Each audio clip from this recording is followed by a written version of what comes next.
All right, welcome to the CloudFormation Fundamentals series.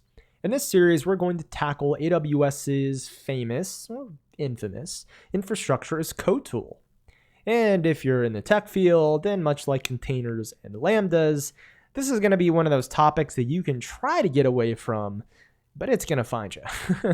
If you're in any type of technical group or community, well, good luck having a conversation about AWS without someone bringing this up. But why? Why won't they just shut up about it? I mean, you've heard it so much that you're even in this video series now, so I guess in that sense they've won, but there's a good reason for it. It truly is that game-changing if you're working with AWS. Because think about it. How do you normally work with AWS? Well, you either go to the console and click tons of buttons and boxes that always seem to be moving, because their user interface team can't seem to settle on a look, or you're using the command line interface, which is essential and incredible for scripting, but for day-to-day management tasks, it's really the last thing that you would want to use. And so, just in case you don't know what CloudFormation is, how does it differ from the command line interface in the console? Well, in a nutshell, it lets you do everything in AWS by writing code. We just take a single YAML or JSON file, we list all of the things that we want in our infrastructure, and we just give it to AWS. From there, they do the rest. They take our list and they make all the things, and it really is that simple. Now, I'm not going to bother rattling off all of the benefits and time savings and all the other reasons to use CloudFormation, let alone infrastructure as code. You've heard them more than enough, and quite frankly, once you get the main concepts down, it's pretty self-evident as to why it's so useful. The feeling you're going to get the first time you launch a template and have everything go up with you doing very little, it's pretty amazing. And it's because you get all of the same benefits that you get with code, but you can apply them to your infrastructure. So collaboration, version control, ease of scripting, it goes on, but we'll stop there because the AWS marketing team does more than enough of this. Okay, so what are we doing in this series? Well, a few things, but they're all geared around giving you that core understanding that will let you go out into the world and start using CloudFormation. We're covering all of the essential nuts and bolts so that you can actually do something. And we're going to make sure that that happens by doing a few things. First up, we're going to cover the history and main concepts of CloudFormation. So where did it come from?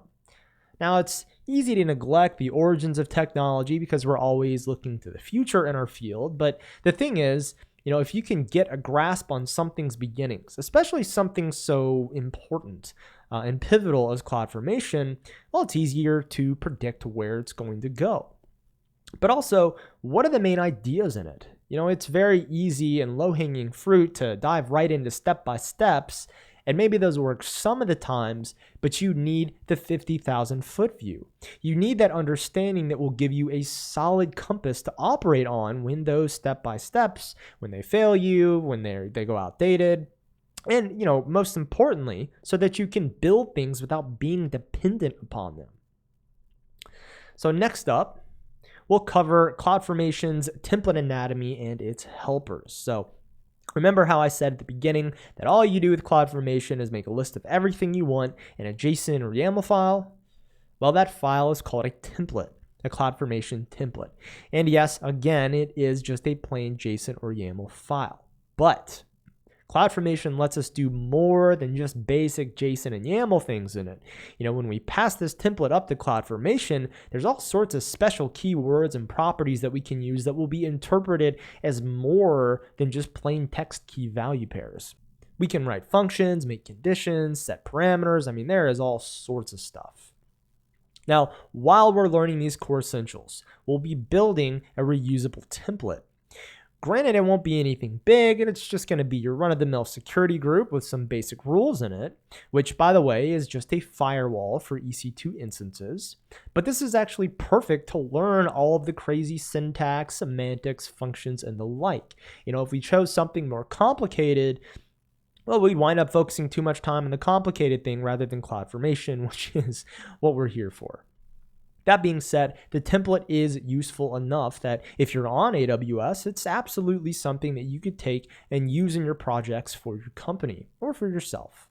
Yeah, security groups are small, but that makes them the perfect grounds for a small step towards infrastructure as code. You'd write up any of your long security groups in CloudFormation, launch the templates, and then use those instead of the ones that you may have made in the console or the command line interface. This alone will improve your security, well, because now auditing is way easier because it's all in code. And if they're in code, you can check them into things like version control sources like GitHub and give everyone a really easy and convenient way to review them. All right, so the final thing is, what do you need to know to take this series? Well, it's pretty simple. You need to have a decent grasp on EC2. Now, we're not going to walk through what EC2 is or how it works, but if you do want to get up to speed, just head over to our EC2 Fundamentals series. It'll give you all the knowledge you need to get through this one, and it's also free. Okay, well, without further ado, let's dive right in and get started.